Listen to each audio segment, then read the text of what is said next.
next piece of the audit. Now, the next slide, what you do next, and this is kind of huge to us, is you really want to calculate your potential penalties and fines. And you can do this.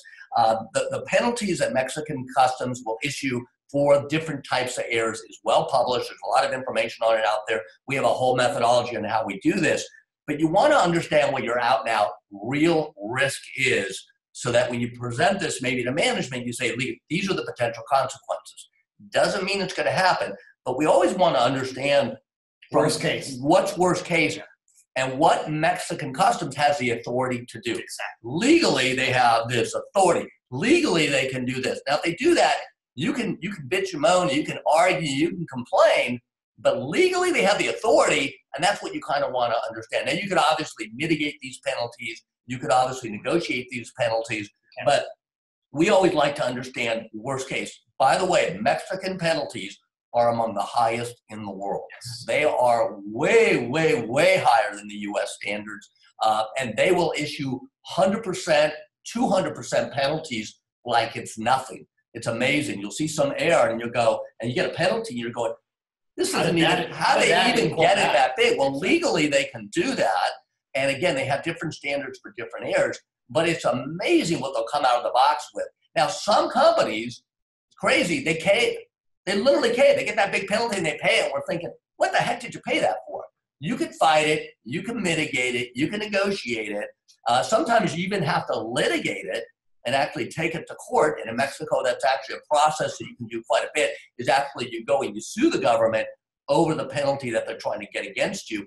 But generally, you don't want to first off pay it because they will come out of the box super, super high, and then you got to kind of mitigate that down. And sometimes your Mexican broker will say pay it, mostly because they have some liability associated with it. Exactly. Sometimes liability from you will actually carry over to the Mexican broker, because in Mexico, Mexican brokers take on a little bit more responsibility for the accuracy and the integrity of those pedimentos.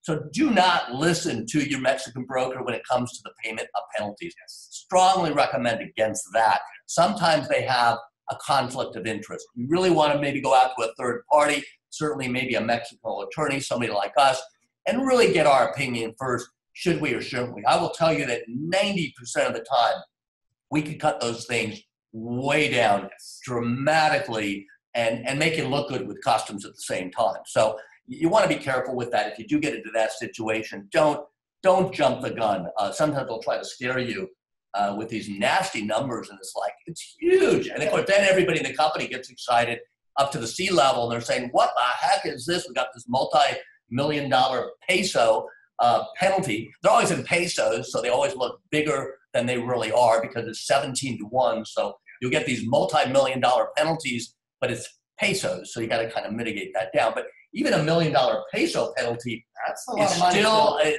That's 170,000 US. That's still a big number, and those are not rare. Very, very common. Very, very common. But definitely take Steve's advice and don't heed to the advice of the broker. If you do get a large penalty, get definitely some legal advice. Yeah, before you pay it. And once you pay it, you're done. Yes. Once you pay it, you're done. You can't even go back and recover that. It's over. And then they record you in the system as a violator, and then getting certifications in the future can become harder. Well, and a constant red light going in, it's just a whole domino effect that you could want.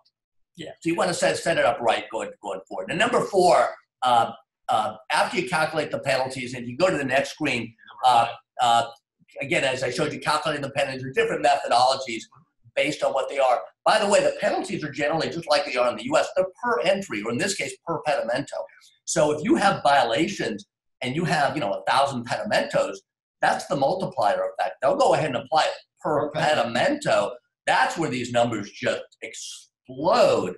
And similar to what they do in the U.S. So if you have a violation, we've even had issues where they just had a data element was wrong. We didn't even consider that data element to be that material in our opinion.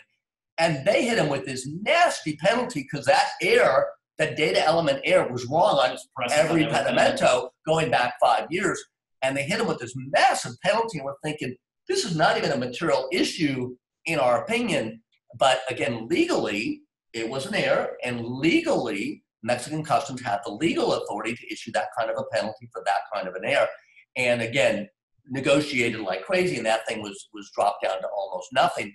But that's what you have to do. So don't get scared. Sometimes they'll threaten you, they'll scare you, they'll intimidate you, and you do want to go and you do want to negotiate that. And if you have to litigate it, sometimes it's worth it to litigate it, simply because you can really get those things negotiated down pretty fast. Yeah, keep in mind, this is the penalty fee. There's, in addition to this, there's actually the broker fee to the rectification on top of it. So definitely consider that as well. Yeah.